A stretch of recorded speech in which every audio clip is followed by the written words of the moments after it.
You know, some movies are just movies, and then there are films like Ridley Scott's Gladiator. It's way more than a movie. It's a benchmark. But what gives it that lasting power? Well, today we're going to deconstruct a really powerful review to figure out the secrets behind this absolute classic.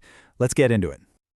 You have to remember, when Gladiator came out in 2000, it wasn't just another historical flick. No way. It landed like a lightning strike, basically breathing new life into a whole genre for a brand new century. I mean, it set a bar that filmmakers are still trying to reach today. So, here's our game plan. First, we'll talk about how it totally shook up its genre. Then, we'll dive into that incredible revenge story. After that, the performances, wow. Then we'll look at Ridley Scott's vision, and finally, we'll figure out why this film just refuses to fade away. All right, so let's kick things off with its immediate impact. According to this review, Gladiator wasn't just another movie ticket. It was a full-blown cultural event. It somehow managed to pull ancient Rome out of the dusty history books and make it feel gritty, visceral, and weirdly modern. And this quote, man, it just nails it. This is the movie's DNA, right here. It tells you that all the amazing spectacle, that was just the window dressing. At its core, this was a deeply personal human story. And that mix, the grand scale with that raw, powerful emotion, that's the secret sauce. Okay, so that emotional core, it's built on a story that's as old as time itself. When you strip it all down, Gladiator is a really simple but incredibly powerful tale about a good man who has everything taken from him, and he's driven by two things, revenge and honor. And the arc of our hero Maximus is just staggering.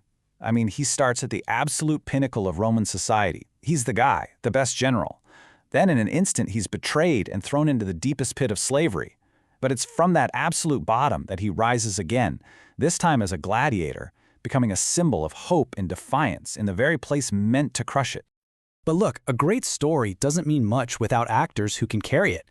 And this film's emotional weight rests entirely on the shoulders of two phenomenal, clashing performances right at the heart of it all.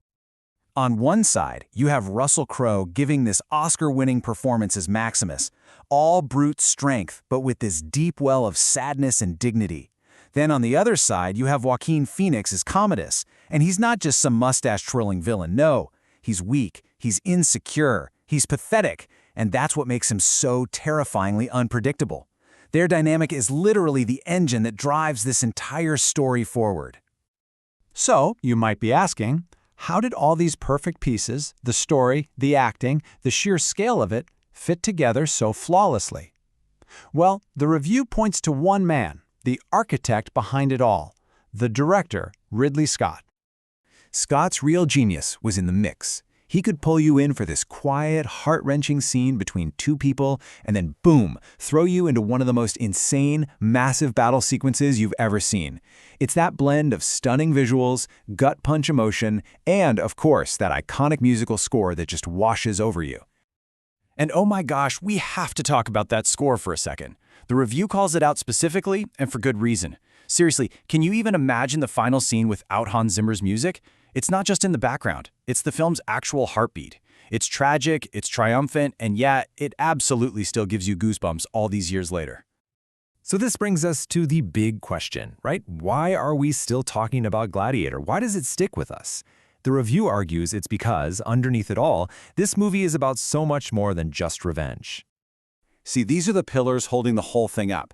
It's asking these huge questions about what we leave behind, what loyalty really means, and this is the big one.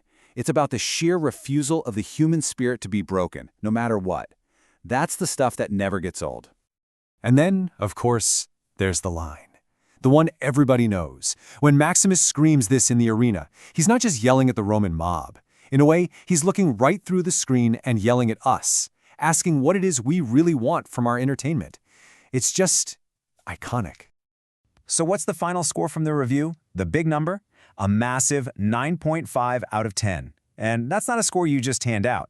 That's a rating that says a film fired on all cylinders, acting, directing, story, you name it. And the review's final line pretty much says it all. No ifs, ands, or buts. This isn't just a great action film or a good historical drama. It is simply a modern classic, a film that has more than earned its spot in movie history. You know, it all leaves you with this one last thought. What is it that actually gives a story a legacy? Is it just the big action scenes, the emotional moments, or is it the ideas that stick with you long after the movie's over? For Gladiator, the answer is pretty clear. It's all of it, working together in perfect harmony. Thanks for checking out this explainer with us.